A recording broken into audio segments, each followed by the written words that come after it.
weekend that sort of flagged for you that it definitely wasn't a short? And then, kind of how or if you're positioned for any shorts today, and or what's jumping out of the page in your notebook this evening. So, Gavin, floor is yours. Chirp always comes in with those questions. Is he in here right now? I believe he is, but here he is. But we got I got just so there's a lot of speakers requests. I don't honestly, Gavin. I'm bobbing and weaving and doing this and that and trying to keep everybody happy. So I'm just. But I know I wanted to catch you before you had to drop. Well, no, I mean, on the crude short, I've been talking about that for a few weeks, I wasn't, for a while, just, I think there was a spot to do it, but then, once it gets to be sold down off of a cycle high with one of the most, epic inflation cycles, it just didn't look that appealing to me on the short side, so, I know a lot of people hopped in long.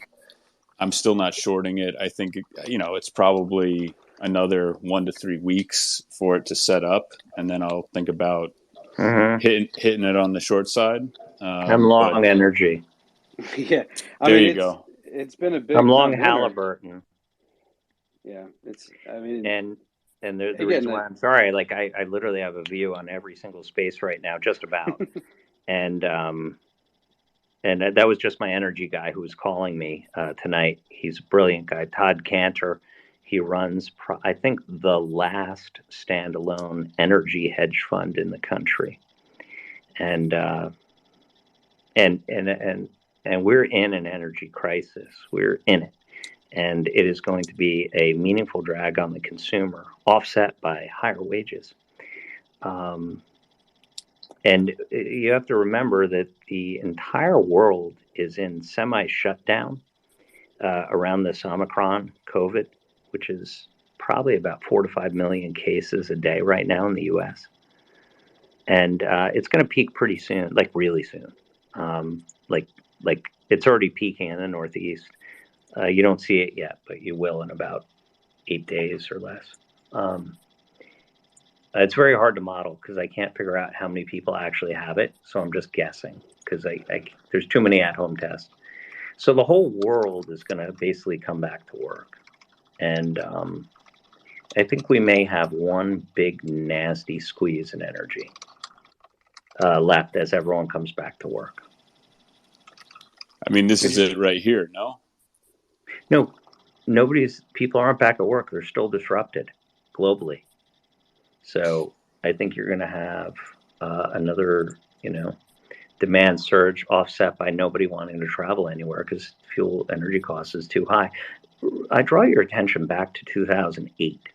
You may not recall this, but in the summer of 2008, oil went to about $200 a barrel while the world was crashing. So, we have an incredible amount of underspend going on, and this is why I own Halliburton, because eventually they have to start drilling. It's too, there's just too much money on the table. So, and this is really largely a Democrat-bought, energy policy brought about energy crisis of trying to change the grid, or change, whatever. They just did it ill thought out, just like Biden's exit from Afghanistan. Literally made it up over a weekend, and we're paying the price for it. So I think that we're going to see one more meaningful burst of costs, which may actually push our consumer consumption into that recessionary environment. I just don't know exactly how fast it'll happen because these people do have higher wages and they are sitting on a lot of cash from all the free money. But they blew it all at Signet Jewelers. So, so it's interesting.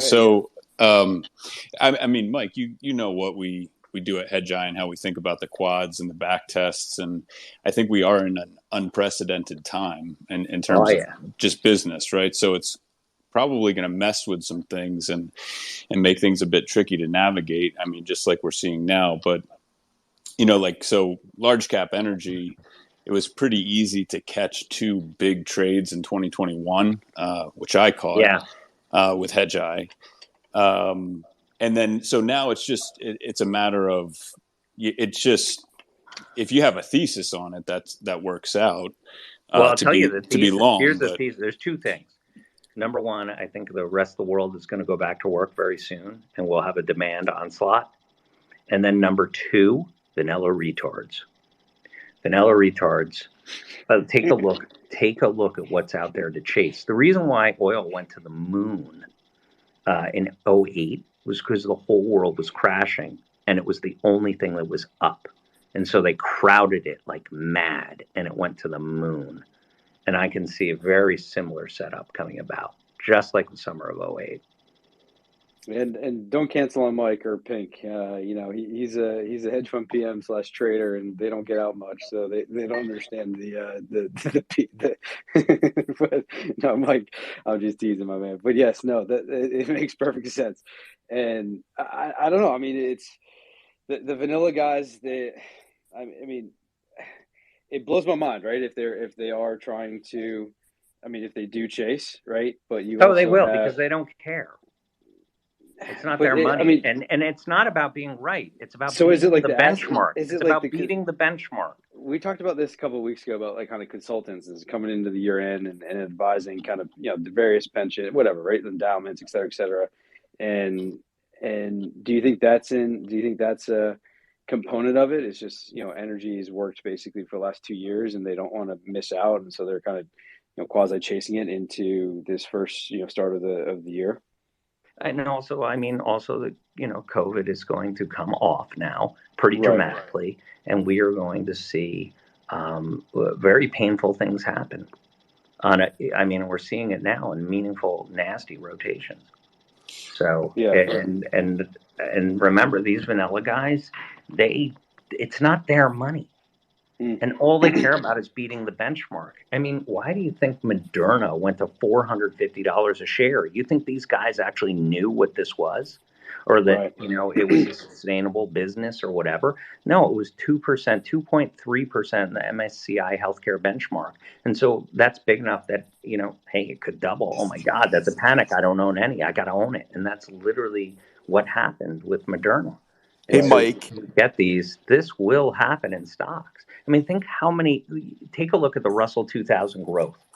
And you'll have to correct me if I'm wrong, because I believe that AMC was the biggest position in the Russell 2000 growth. So every benchmarker who didn't have a position in AMC blew the hell up. So why do you think AMC went to the moon? It was them. It was retail. It was hedge fund shorts being fundamental, and then the active managers who don't even know what it is and don't care because if you didn't get a position on that, you could be down 500 basis points versus your benchmark. What a nightmare! I mean, that's like you're fired. So that's this what can happen to oil. I was just going to say. Before I have to split, I got to get out of here and actually do some work still. But this has been really good, Mike. Good points. For me, I don't do a lot of single stocks, so the takeaway is, and it's been my view since the beginning of the year. It's not the time to if you had a big year in 2021 or a good year, you don't have to try to navigate this environment. You don't have to make the call to go long energy. You don't have to do any of this stuff. It's like, be long. Do. You do. Why do you have to? Every month you start at zero. Right? We're here to make money. So every month it starts at zero. I lost half of my year last year between November and December. Yeah, I do a different thing than you, though. I do a different thing than you. Yeah, but I mean, if I'm up. No, my point is that if you want to be sincerely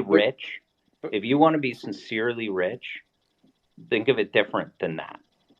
Think of it every month. Think of it like that, and it'll drive you insane, but you'll make a lot more money. And you think about it that way for your own capital, Mike, like for absolutely your retirement. So again, Mike, just like call it your retirement account, right? You know what? Normally I do, unless. And it's rare, unless I find a really, really, really, really big idea or a handful of really big ideas. And I have Yeah, I mean, I think we're Well, I have familiar. We're two. I have familiar with two that I think are really, really big ideas. yeah, and I think And we're and I familiar with both of them. But yeah, okay. Well, I have two really, really big ideas, and um, it's rare that I'm this confident in it.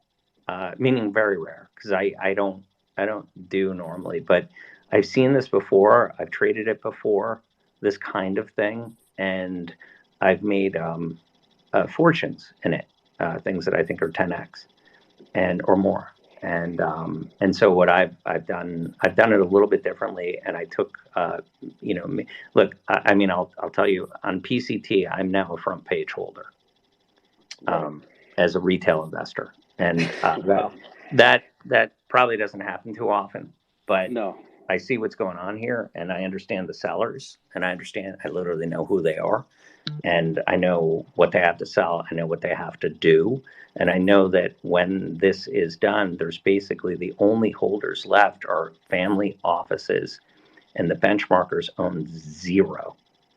And this is Right. an ESG company that at the end of this year, um, they're going to be on target for, it'll become very, very clear that they're going to be on a run rate for about $300 million of EBITDA in 2023, but on its way to doing over $1 billion of EBITDA in the very short term after that. And it's going to trade at 20 times that EBITDA. And so when I get this opportunity, like, I just don't get it that much. I mean, Right. I literally find something like this once in a decade. And so I have to be size. So anyway, I'm So sorry. I get just no, you're good. digressed on You're my good. This is point. great. I just Gavin, have you had time for the notebook tonight, or you're about to do that work? No, I'm in here, man. Yeah. No, I mean, Gavin, I know you're always in there, bud, but I just meant, like, was anything? I mean, basically, I didn't want to ask you a question about you. Was anything jumping off the page to you without you having the chance to kind of do a little due diligence? But yeah, Yeah. I mean, long volatility, however you want to express that. It's bigger than, probably you would believe the position size. If I told you, you wouldn't believe it at this point. But that's against stuff like, I still have a position in ITB. Not very big at this point, but it's still there. And yeah, so I'm kind of treading water. I'm down 190 basis points year to date. Oh, that's good. Just kind of Wow. hanging in. That's a great that's number. a home run, Gavin. That's huge. I'm but down like 10% month to date. but long dollars. But so for me, I think that's where my thinking's a little bit different.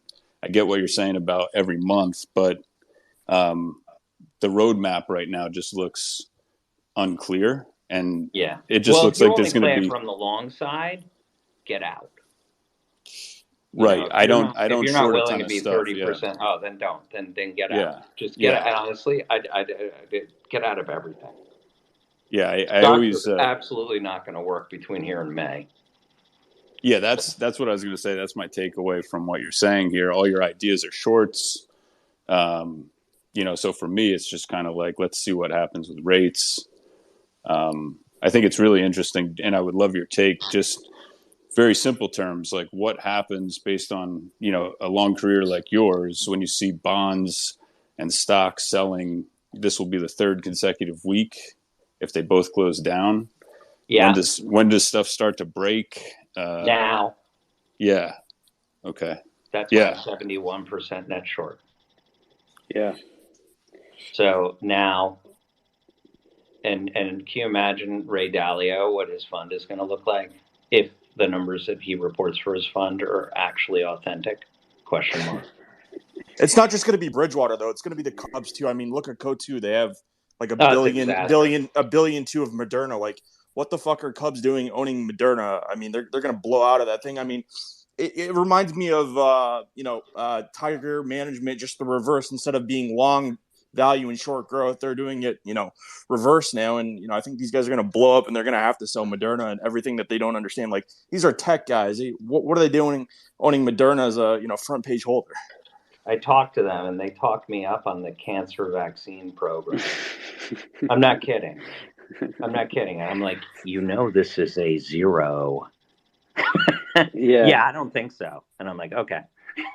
So we got a couple other questions, but Gavin, just and I know you got to drop, but I mean, no, just take them, man. Take the other questions. Yeah. No, but I want to expand on what you were thinking, right? Like long vol, right? In terms of like long, if you got to be long, to me, the things that are standing out on the page are, some underlying components inside of like communications, like Verizon and AT&T, right? Even FWONK, and then staples have been an absolute like stud and keep gaining strength. And under there you got Tap, Bud, Kellogg, even Campbell Soup, right? Like Constellation Brands is standing out to me too. Although that one is putting in the lower high and the lower low, so be careful on the STZ.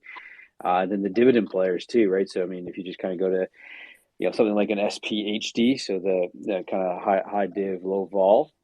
It's a good way, that chart and that strength has been standout. So again, I mean, there's definitely some places to be. Given I know you're kind of on the sidelines or for the most part with most of your capital, but there's definitely some areas that are better than others, for sure. So I just wanted to kind of, those are got a couple other thoughts in the notebook, but just wanted to kind of highlight those. The low vol, like a SPLV, which is in RTA right now, is definitely at the low end of the risk range. That will likely require a bit of a pop in the S&P. So I think you're kind of seeing a bit of a similar set there in terms of the SPX at the low end of the risk range and low vol as well at the low end of the risk range. But definitely, there's definitely some places to be long. I don't think you got to, again, yeah, Mike's got 30% of his book long as of right now. So, bullish. And I mean, we can't, no, I'm just saying, I mean, we can't all be, we can't run, for the average guy, we can't run it like Mike. This conversation is obviously unbelievable. And it's amazing, Mike, Big T to kind of have this insight and to be able to pick your brain like this. But for the average guy, we're not as nimble and being able to be on top of it all the time. So, just wanted to kind of make that commentary. That's all. So Gavin, anyway, if you got to drop, you're the best. We'll talk tomorrow 100%. And Gavin, I want another recording from the car, dude. Always, man. Can we, hey, Gavin, can we make requests or whatever? Can we get a shout out? Maybe a cameo or something like that, right? We'll talk. We'll talk. All right.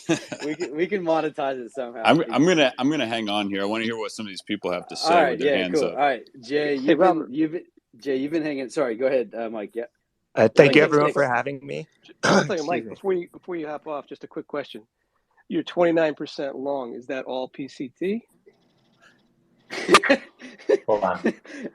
I mean, if he's on the, I mean, net, it actually is. I mean, it doesn't. I'm actually. It is a. Let's see. I'm just trying to figure out because I have a lot of strategies on it, so I'm kind of trying to piece it together what it's going to trade like, so it won't trade like my whole position. I was mostly kidding. I mean, if you said everything's going down, but you wanted everybody to buy PCT. No, I don't want everyone to buy. Honestly, I hope they all sell it. I really do. I hope they all sell it because I got room to add 30% to my position, and I really want to. And I'm holding out for a real nasty sellout, and I don't know if I'm going to get it. But I almost never go 100% max position. And this, I've added about 3x to what I originally had in the 20. Actually, I started buying it at 10 or 12 in the beginning, way back before I went on HedgeEye and talked about it. But I owned it all the way through, and I actually had sold it and went short for a probably at $7 or $8 downside. And then I was like, this is ridiculous. How can I be short like this amazing idea? And then it got cut in half after that. So I go long and it gets cut in half. Yeah, so Big T, I mean, that is really good insight, right? Into kind of your mentality. I mean, you're at the end of the day, again, I'm trying to like kind of, piece what you're saying into kind of, again, we have a lot of average investors on this Spaces call, right? So I'm just trying to kind of, you will flip. You got no problems. I mean, you don't consider, again, I mean, I know now you're big time long PCT and you love it longer term and it's 10x, et cetera, et cetera. But I mean, again, if it goes sideways on you, I mean, I'm sure you'll do something. I won't go broke. Yeah, exactly. So okay, there is no position in here that I can go broke. Yeah. So that's the other thing. And too, that's right? basically how I do it. Is that exactly. I look at it now. I don't think it can do it, but I did enough work, Yeah, perfect. Anyway, Jay, the floor is yours, my man. Jay, sorry, I apologize. Hey, Mike, do you have a second to answer a quick question? Yes. I forget which Hedgeye interview you said this in, but you had mentioned something about marrying the macro and the micro, and that's where you really hit a home run, where you get the 10Xs. And I was just wondering if you can share a little bit more into your process of how you manage like this macro environment that we're in. I think there's a lot of bearishness out there, and I know that. But there I'm very familiar. There's a lot with of bearish in mid cap, SMID cap. Okay. Yeah. And that's a lot of fear and a lot of really nasty funds. But the overall markets are not down. Right. So there is not. It's for the average guy that's getting his 401k and looking at his QQQ position, he's like, whatever. But when this drops 8%, it won't be whatever. So that's what I'm saying. So go on. I'm sorry. So marriage of micro and macro? Yeah, and I was just wondering how you kind of navigate this kind of chop that we're in. I don't know if you can share this in like a 2-minute Twitter Spaces, but I was wondering if you can share a little bit more to your insight, and feel free to use like the long or short idea as like an example if you want. Well, I have, we talked about a lot of my positions here. I introduced a lot. You don't have to speak about a specific idea. I mean, I introduced a lot of short ideas here. So Jay, I think again, Mike, I don't want to speak for you, Mike, but I think, Jay, at the end of the day, I mean, it's about being nimble, right? I mean, in terms of managing this chop, right? I mean, whether it's going to cash. It's actually more than just being nimble. You have to make a decision on. So think of your brain as a machine that delivers teraflops of processing ability, and you have to make a choice on what you're going to look at.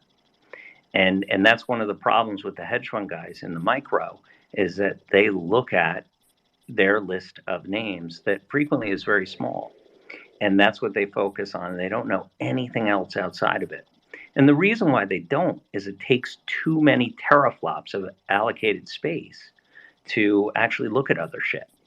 And so you have the ability to learn the macro. And I made a very, very distinctive decision in 2008 to actually learn how the market really works. And I honestly didn't get good at it for 4 years. It took me 4 years of not focusing as much on healthcare and allocating 10 or 15% of my teraflops to the macro so that I could learn it. And so to be successful at this business, predominantly have to be able to process information faster than your competitors. And that's, that's kind of like, hey, are you a triathlete or are you not? Right. And I'm not a triathlete. So if you're going to do this like for a living and you're going to trade like that, where you're going to marry the micro and the macro, you have to have an Olympic, probably an Olympic mind to do it, because very, very few can do it. In fact, still in healthcare, there's very, very infinitesimally small number of individuals that can do it, as evidenced by the performance in the past 6 months. So I tell you, it was a great idea to do it. Actually doing it is a lot harder. And I allocated a lot of effort, and I didn't get it until 4 years, until the EC or the courts in Europe basically deemed that Greece did not default after they clearly defaulted. And that's when I really figured it out, that it's all a fucking scam. Yeah. And now I get it. It's all a scam. It's all a scam to not lose control of the long end of the yield curve. A great example is Japan. Japan had full employment. They had 2.5% unemployment, maybe 2.7, but absolute full employment, yet massive QE constantly. And you have to ask yourself, why the hell are they doing QE and buying stocks constantly when they have maximum employment? Well, the real answer is the demographics, is that the allocation to pension funds has turned negative, where the flows out to the retired is more than the flows coming in. And if you're going to have that Ponzi scheme break, all stocks, all bonds, all everything is going to go to hell. And what happens in that instance? They lose control of the yield curve, the selling. And so what did they do? They made up some phony reason to have QE forever.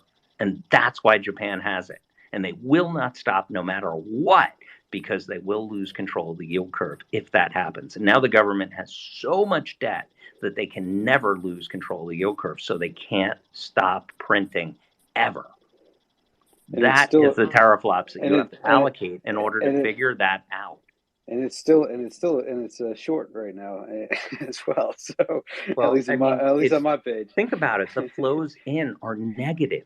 Yeah. So of course the government has to print money and keep asset prices up. And how much do they print? They don't care how much. Yeah. So you have to keep that in mind, that the central bank will do whatever it takes to not lose control of the yield curve, and they will make up any acronym up the yin-yang forever to prevent that from happening.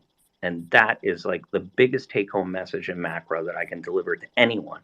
And it took me 4 years to figure it out, 4 years of a lot of pain. But once I figured it out, I made so much fucking money at Millennium. It was stupid. And now you know my secret. Yeah, Connor, Alex, and George, I am getting to you, but Jay, go on to your question. I mean, it sounds like I'm pretty sure you're a hedge sub, at least it sounds like it, or very familiar with them. And I think that's one of the biggest things, right? So I joined and kind of, found Hedge Eye Research in March of 2020. And in that time, and right now, I mean, there's opportunities outside of the U.S., right? So, I mean, we've been talking a lot about the U.S. and that kind of thing. But, there's a lot of, Europe's going, giving some back right now in terms of, and so you got to be a little bit careful. Is it going to be making a lower high, lower low, et cetera, et cetera. But still favorable quads ahead, right? So, I mean, you can definitely diversify your portfolio from a individual standpoint by going beyond just the U.S. borders. And as Mike says, kind of incorporating that macro view and macro environment I know your question was kind of mirroring the macro and the micro. So if you want to mirror the micro, then, kind of try to go find some stuff that's got good signal strength overseas, right? So, look at Brazil. Yeah. Long. Right. So like Vale has been an absolute beast. I've been on the wrong side of that. I shorted that bad boy, and I've been dead wrong. And I covered today actually. I couldn't take it anymore. So Brazil just broke out of its downward trend, by the way, and it's a big, if dollar down, Brazil up. I'm not long Brazil yet, by the way. I've been waiting for this to happen. It just happened today. I didn't want to buy it up 3.4%. I'm probably an idiot because I'll be buying it up 3.4% more tomorrow. So, by the way, every time you mention Brazil, we get more engagement probably. Oh shit! I take it back. I'm long. I'm size long. It's definitely going down. Nah, it's not. I mean, but you got to be able to have like both sides. You got to think for yourself, basically, at the end of the day, right? So, anyway, of course. Yeah, I just never thought in my lifetime I'd get to virtually speak to the great Mike Taylor. So I just wanted to see if he had any sage wisdom to impart on us. Thank you so much for doing this. It's pretty fun, right, Jay? Yeah, I never dreamt. Never in my lifetime. Are you kidding? Come on, guys. I never dreamt. A $50 million pink fund, and I give all of my take to charity. $50 million fund. I trade that much by 9:45 at Millennium. So. It's nothing really impressive. And remember, we're all amateurs. I am a total amateur at all of this shit, and I get schooled every third day. So just approach it like you're an amateur, and that's the start to being any good. So very good. All right, we got a couple more questions, and so thanks, Jay. Great. So Connor, I think you're up next, and then we'll go to Alex and George, and then we'll kind of wrap it up. We've been at this for almost 2 hours now. So Connor, floor is yours, my man. Yeah, let's do it. Appreciate it, everybody. Mike, yeah, appreciate your patience, by the way. I know you've been kind of raising your hand for a while. Oh, it's all good. Thank you. This is fun. I see Gavin's still on, so plenty of us are trying to wait and hear what people have to say. Mike, Thanks for talking to us. My Given that pleasure. we're amateurs, I was curious when you said you brought up the ITB and looked through the holdings. I was looking to get a little more short and didn't want to short the overall index, so I went looking through SPHB. So high beta, and I know Halliburton's in there, so you wouldn't be short the whole thing, maybe. But found Teradyne top holding up, I think on the 14th, and just shorted that baby. And I was curious, when you pull up holdings of those benchmarks or popular indexes, what's the second or third thing that you look for on each of these individual names? It depends on the index. It depends on the index because there are certain indices that will have great divergences within. Consumer will do that. Tech will do that. But in the case of housing, there's very little divergence. They all trade as one. Airlines are like that too. They trade nearly as one. So correlation. That's what you have to look for is dispersion within an index. And that's where fortunes are made. That's where I made a lot of my money at Millennium, is figuring out the divergences within indices. So, and Moderna was one of the most recent just killers. I mean, I told all my guys, literally the put spreads, it wasn't puts, it was just spreads of puts that I put on. I put on the 400s, I put on the 375s, I put on the 350s in size of Moderna when it hit 450, because I was like, this is going to blow the fuck up. That's funny. And it was finally calling it. And I told all my guys on Bloomberg, because I have about 25 PMs that I'm on with constantly in a single big group chat, and they were just like, no way, and it, well, the rest is history. So, and that was really around a whole bunch of indexers that had no idea what they were in, and it was just they're missing it, and that was the big pain trade. And I love to see that. Tesla is one of those. Tesla failed the 50-day today, and I really wanted to short it on the 50-day. It was there this morning. And it failed the 50-day today. And this is where large caps, you can really look at technicals and start figuring it out. I really hope that it makes a leap back towards, or makes some sort of half-hearted attempt. I'm actually looking at Tesla right now, and I think that this may be the triple top end to an epic, truly, as Musk called it, the short of the century. And I think he was right. I think it was the short of the century. It is absolutely stupid, the market cap 10x that of Ford. It may have been like this 3 years ago, 2 years ago, 1 year ago, but you've certainly heard people that should never talk about shorting equities talking about why don't you short Tesla? It seems like an easy short. Oh, don't worry. That's the I high lost beta. like $300,000 or $400,000 shorting Tesla, and had I kept that position on, I would have been cleaned out so bad. I can't believe it. I had a $3 million short on Tesla, and it literally went up 7x. I would have had stuff. It comes up $21 million negative bogey. And I lost 10% in the trade. And I said, I don't understand what is happening here. And what I didn't understand is the devotees. I didn't understand that every single retail book has long Tesla in their, every single Robinhood account has Tesla long. Well, it's not even that though, Mike. It's like even the IAs, right? There's so many IAs out there that, a lot of these just core ones, right? Tesla, basically just the big boys, right? So, the ones that we get the risk ranges for every day, Tesla, Netflix, Google, Facebook, Amazon, Apple, Microsoft, right? They just, it's kind of the default holding, whether it's a legacy holding for an individual, right, that they're managing their money for, or it's part of their model. They want to have exposure to it because historically, in a traditional kind of buy and hold environment, they do outperform, right, in general. I'm right. Also, there's I'm generalizing, but right. Go ahead, Trent. Sorry. No, I was saying also there's performance anxiety. For the benchmarkers, completely. Yeah. So, but when this breaks, because it's such a huge winner like Moderna, it's going to be very similar to Moderna. And Well, I they're at actually the didn't know. point. So the short bus mentioned that a bunch of these tiger cubs have Moderna. I hadn't done I hadn't done the due diligence yet on the Moderna, but Oh, that thing sounds it's like a 3 alarm thing train wreck. that thing sounds like an epic short opportunity. So anyway, short bus. Thanks It's for still here. I think it goes to 113. yeah. Thanks for So highlighting that. Anyway, but all right, Alex. No, but short bus. Thank you. Sorry, Alex. The floor is yours, my man. Or Thank you. person. I'm assuming. Sorry, I shouldn't assume.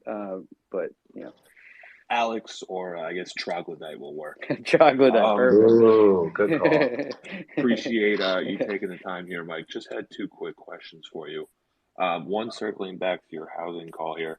I know you had previously discussed getting actually into residential, as a personal owner, Yeah. with a building partner, and I don't know if you're thinking about something, staying along the housing and short the ITB. I myself, have a portfolio of houses that I've been in for a few years now. So wanted to get your sense kind of on, that part of the trade versus just, in the ITB and in the markets. And then second quick question, we have another great Michael here, Mike Green in the audience. And you've been talking about these top heavy, Apple, Facebook, tech titans. Yeah. We're going to start to falter here. Wanted to Yeah. see, to me, because it looks like there's a little bit of passive here as well, right? In terms of who's Massive, outperforming, who's massive not passive. performing. So Colossal. how do you square that call with them going down with? I can't see any catalysts here for passive or flows suddenly flipping coming up in the near future. So how Yeah. can you see that impacting the thesis as well? It's margin call. That's the big. Oh, somebody just buzzed me. Oh, Dino, call out to Dino. He just buzzed me and said, "I love you on the spaces thing." He's one of my industrial guys. Brilliant guy, by the way. We're running at a small hedge fund. Eric Dinatale, brilliant, on tap. All right, Eric, that's his call out. Thanks for joining, Dino. Yeah, it's awesome. Yeah. I'm sorry. So, how does the flows stop? Well, it's actually going to be helped along all the time.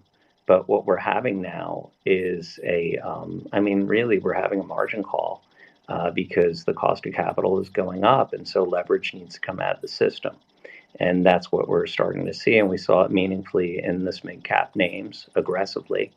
And in my experience in a QE environment, I said this before, I would expect in a very accommodative environment, I would expect the small caps to catch up to the large caps. But here, we've had about that 2.5 month delay, really about 2 months, 2.5. And usually the large caps will catch down. And it's really about margin call. And you saw crowding, right? So all these vanilla guys are just selling all their mid cap ideas and crowding into the large caps because they don't know what to do. And so they're just crowding into staples and tech and whatever. And that's usually the last leg before it all falls apart. Yesterday's Peloton is today's Amazon, essentially. Well, I don't think it's going to get that bad. I'm actually long Amazon because it was the crappiest performer last year. So that's kind of like my long against all of those shorts. But it's not performing. It's down 6%. Apple's down 6%. So you just wonder, are these really any different companies? And no, they're not. They're not. It doesn't matter what they do. I mean, I'll give you an example of benchmark sort of isolation. Roche versus Novartis. Two pharma companies with totally different businesses in Switzerland. They happen to be two of the biggest names in Switzerland. And if you do a 10-year regression, they are the same stock. Doesn't matter what they put up and what they did. They're the same stock. And that is a victim of flows and benchmarking. And that's what I think that we are likely to see on the way out too. Look at it like this. Take a step back. Apple, I call the earnings thing, right? Apple, outside of share buybacks, earns less than a 10% earnings growth. Less than 10% earnings growth outside of buybacks. It's trading at 27 point times forward earnings. It's been flat since 18, effectively. I think from what last Apple? I checked. Yeah, from an earnings perspective. Yes. But not the stock. Not the So, no, of course. so, but Well, not the the stock. denominator The helps. stock Yeah. has gone from 19 at $80 a share to 166. It has doubled. And earnings are, yeah, like you said, probably up 10% over 3 years. And it trades at 27 times forward. So, you tell me, what are you paying for those dividends? What that means is money is free, and money is going from free to not free. And in that transition, leverage needs to come out of the system, and that's the beginning of what we're seeing. So it may be independent of the flows that do go in, the leverage is coming out. And that is what we're going to see, and the Fed's going to make sure it happens because they are in a panic about the long end of the yield curve and making sure that the Treasury can stay looking solvent. Yep.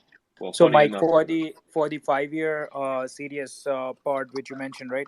What would be the first sign? Because the dominoes will start falling, right? Last time it was with the risk parity players having a problem with the 2-year yield going to a certain place, and also in the repo market in December of 2019. What would be some of these signs or signals for eventually leading up to that situation with the 5-year corporate bond CDS? I'll tell you the first thing you're going to see is companies pooching numbers because input costs or something is too high or whatever, revenues are too low. So you need to see companies whiffing first, and then you can look at that. Got it.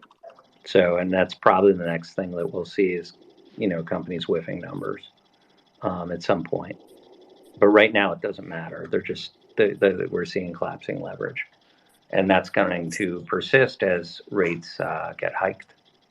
So, look, we're going from unbelievable accommodation to negative accommodation. So we must have a margin call.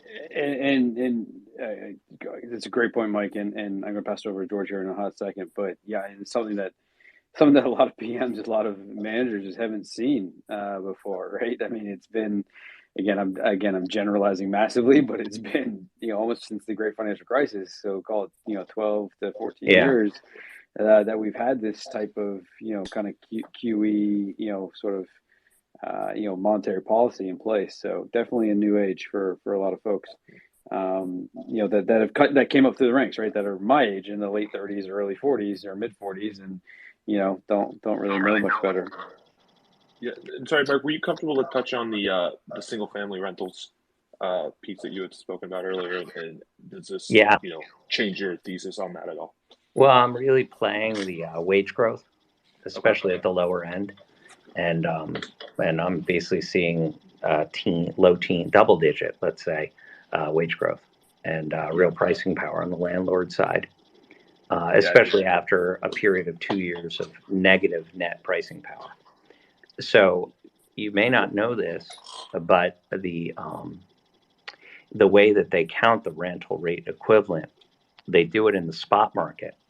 So if you're a landlord and you own 100 properties, for instance, and 15% of them are paying zero for the rent, that is the calculation for the rental rate equivalent. Not your rent asking, it's your rent receiving is the calculation. And so as all these renters switch and get evicted and go into homes, the rental rates will appear to increase an awful lot. And on top of that, we have pricing power, a lot of it. Yeah, I agree. I mean, we're up 12% year over year already on rents. Okay. You were just confirming my entire business model. So we have Alex, where are your properties? Are your rental properties, Alex? Just out of curiosity. We're in the Midwest.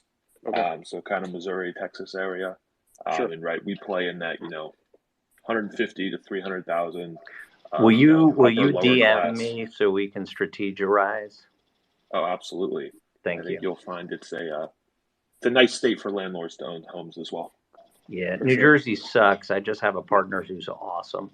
Yeah. And I found this location where he happens to already have 20 houses. And so we're just building. The kid's 23 years old.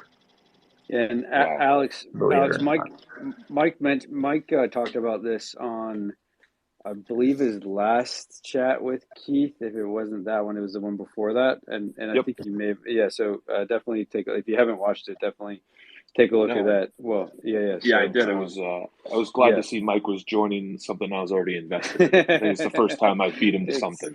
yeah. Totally. Well, I figured it out in November of last year. Oh no, the year before, and it took a little while to get the groundwork laid. So the November of 2020. Yeah, I think you mentioned it on. I forget. It's late. My brain's a little mush, so I won't quote when it was, but it was. I feel like it was on your chat with him in the summertime or like the spring. Yes, that's when I started. We got the groundwork. We started picking up. Yeah, right. Yeah. Okay. Anyway, so Michael, I see you have requested to chat, but unfortunately, we're going to cut it off with George here on the last question. Mike T has been kind enough to be on this Spaces with us for the last, over 2 hours. So, I'm sorry but join us next week. It'll be at 4:30 Eastern, and we can, Mike T will likely not be on it, but I'll do my best to answer any questions you got, Michael. But George, the floor is yours. Appreciate the patience.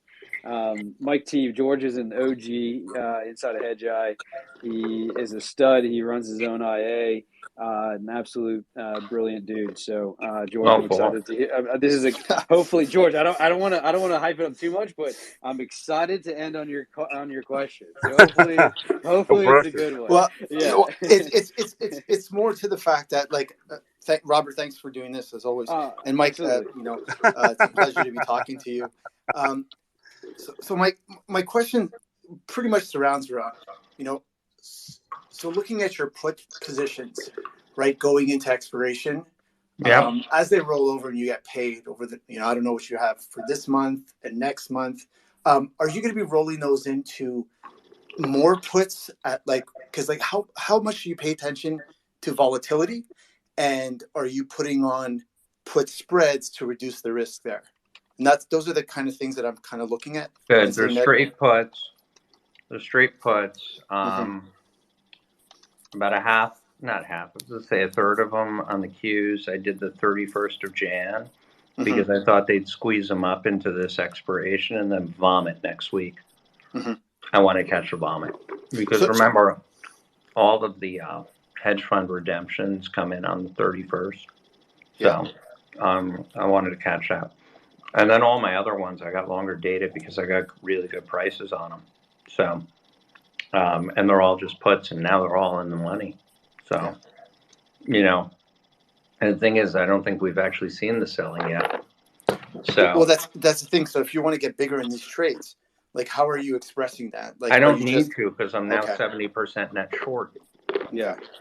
So, I think George. I mean, it's perhaps guys like you and I who, I was a seller today, right, raising cash. I haven't redeployed that yet, but I'm likely going to be, basically going shorting stuff versus getting longer on items. But again, that's me being slightly late to the trade. I should take that back. I was early to the trade and then sold early and didn't have conviction with my fucking position, and so 2 weeks later, I sold all my fucking shorts, or covered them all. And another thing, Mike, so, going into this event where the Fed's possibly going to make this error, isn't crypto going to get completely smashed? And he's not making an error. So you don't think he's not making an error? People are going to say that because stocks are down. He's not making an error. You're forgetting what his job is. Yeah, controlling. Okay, fine. Yeah. Controlling. He's not making an error. Yeah. His job is to make the Treasury look solvent. That is his job. Everything else is a sideshow. So we're basically deflate. So their job is, that's it. So they have their job to do. But what they're going to do is they're deflating this bubble that I don't want to say bubble. Let's say this excesses. They're shutting out these excesses from the market, and crypto. What looks to be that this is going to be a situation where it's going to have spillover effects on people's Robinhood accounts. I'm assuming where people are just going to have, I'm saying retail. It's going to get, because I'm just looking at a lot of. It seems that the selling is still orderly. You're not seeing people go crazy yet. Yeah. And it's going to get it seems that it's going to get bad. And I just think, and I'm just looking at crypto. What else would I been? Exact Sciences. This one. I had a question there because you mentioned something on how this could get squeezed, and I It don't. did. That was it. Okay. All right. They had Okay. So data that's on done. Monday. It was up 8%. I had Yeah. calls. I sold them all. I got them off at 5%. And now it's a short. Yeah. Okay. Okay. So Sorry. that's And that's the reason why it's outperformed recently, is because all the hedge funds were terrified of this data, which they basically cherry picked as usual. And so now you can short the bejesus out of it. So are you looking to get short any cryptos like No. the Sailor and stuff like that? No. Like MSTR. But I will tell you, my good friend who just I gave a shout out to, I won't repeat his name, but he is materially short in the master, because he's like, dude, this thing is going to zero. Yeah. So, or even like Square. Look, Square just remember on crypto, Bitcoin, it doesn't matter. They're all the same. It is used. Look, 90% of the holders are the miners, right? They own it all. The only incremental buyer is retail and institutions, which is very few. And all of the miners are inherently sellers. They're sellers. So the only victim here is that they convince that this is a new currency and retail has to own it. And in the name of greed and tulips, they did. And this is going to change the world, and they insist upon it. But the problem is that two things are going to happen. Is that at some point in the nearer future, every day, there will be a massive FBI investigation into Bitcoin being used for drug trafficking, sex trafficking, human trafficking, organ trafficking. And there will be billions and billions and billions and billions of dollars involved. And remember, Congress has taken away alcohol, they've taken away gold in the name of the public, and eventually they'll take away crypto. But that will be the beginning of the scare. Part two is that as this drops, if you've heard of this staking of your coins into wallets in order to get egregious interest rates, which are impossible to actually have, that is also known as a Ponzi scheme. And these Ponzi schemes are going to get found out very quickly. And their websites will just go dormant. Now, they're all offshore, so there is no recourse.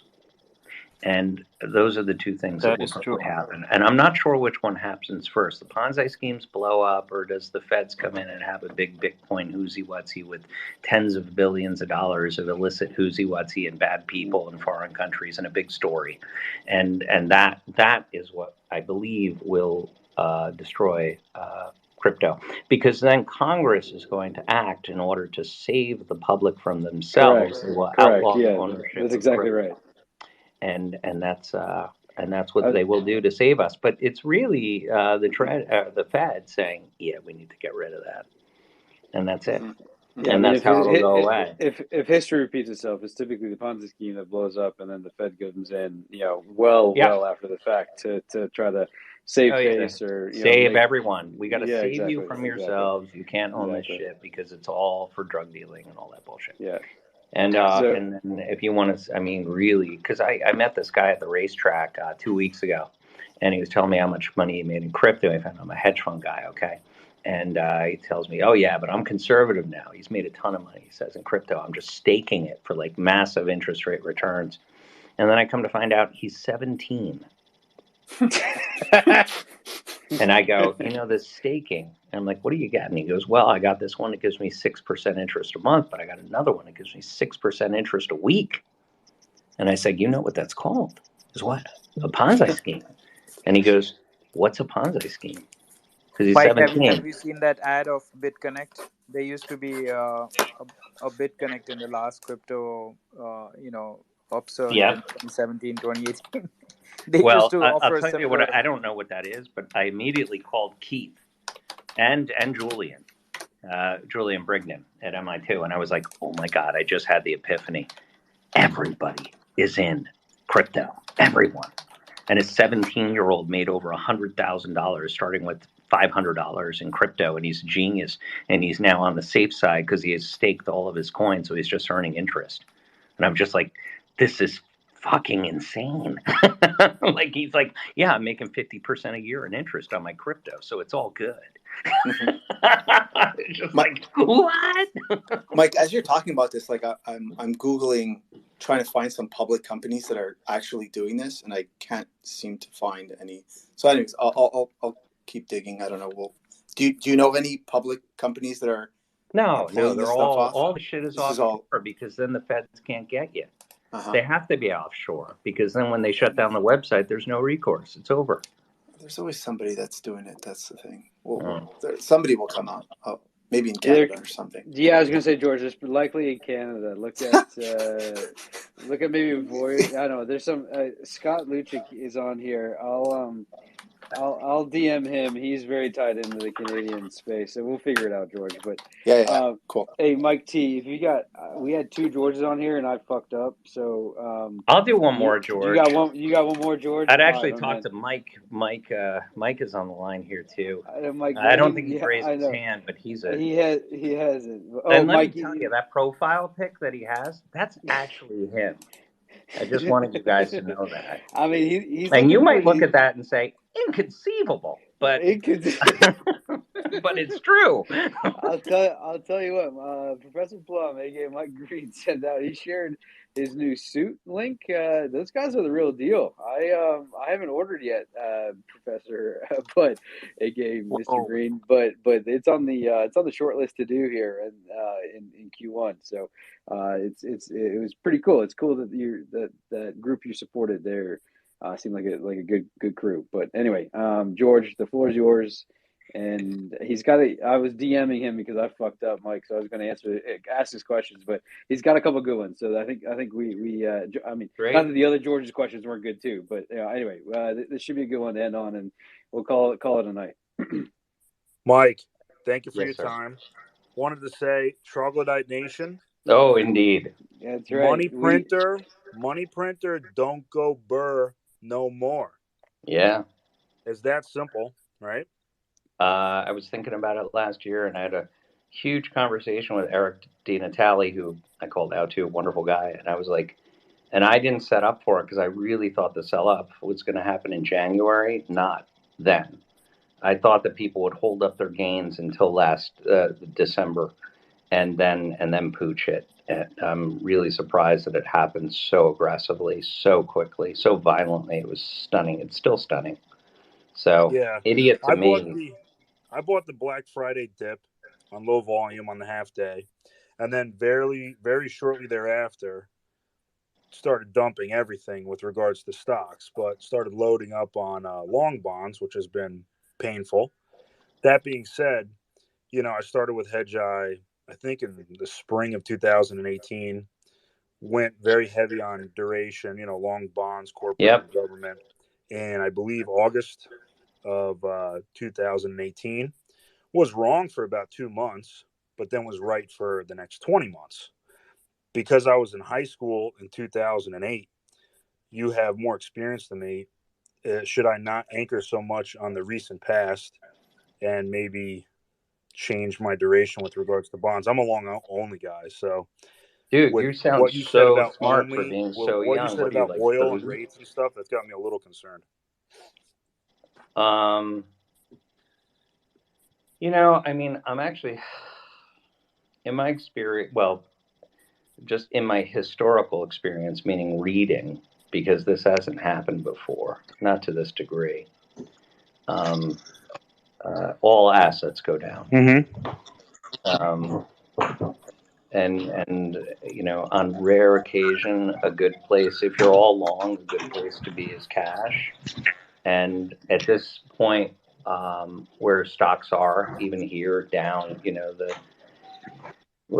S&P is down 4.6% on the year. Mm-hmm. I honestly don't see any upside between here and May in anything. And that's it. Yeah, I agree with you. I think the end of May rebalance, passive rebalance, is going to be bigger than the end of March one, based on just how bonds are doing. Oh, yeah, that's actually a really good point. I didn't think that far ahead about rebalancing. Of course, Mike Green would refresh my memory on it because he does all the time. And then I'm like, ooh, are there trades in that? I don't know. But to wrap, I'll say this. I really appreciate your time, everything that you give. Yeah. And of the two people that Hedge Eye has introduced me to, you and Mike Green have added the most value and had the biggest impact on my career thus far. So thank you for that. Oh, we're so glad. Mike and I are like, did you know, little known fact, Michael is my boss at Pink. So, yeah, no, and he always likes it 2 coats of wax on his car on Sunday, by the way. He is a pretty tough customer. Oh, man, that is too funny. I love it. What a great way to end the evening. No, but seriously, Mike T, Big T, you're the best. I appreciate you jumping in. Oh, it was my pleasure. I certainly wasn't. Found this thing, and I was not expecting it to be 2.5 hours, but yeah, man, it's no. Thank you very much for all your knowledge. It's not every day that the average Joe gets to really talk to and listen to and learn from. It's my pleasure. It's my hedge pleasure. From PM like yourself. To assist. No, it's it really is. It really is my pleasure. It's awesome. So again, from the bottom of my heart, thank you very much. Best of luck trading. Just remember, I'm wrong 41% of the time. That's right. So. Which is a bit better than my about 72. All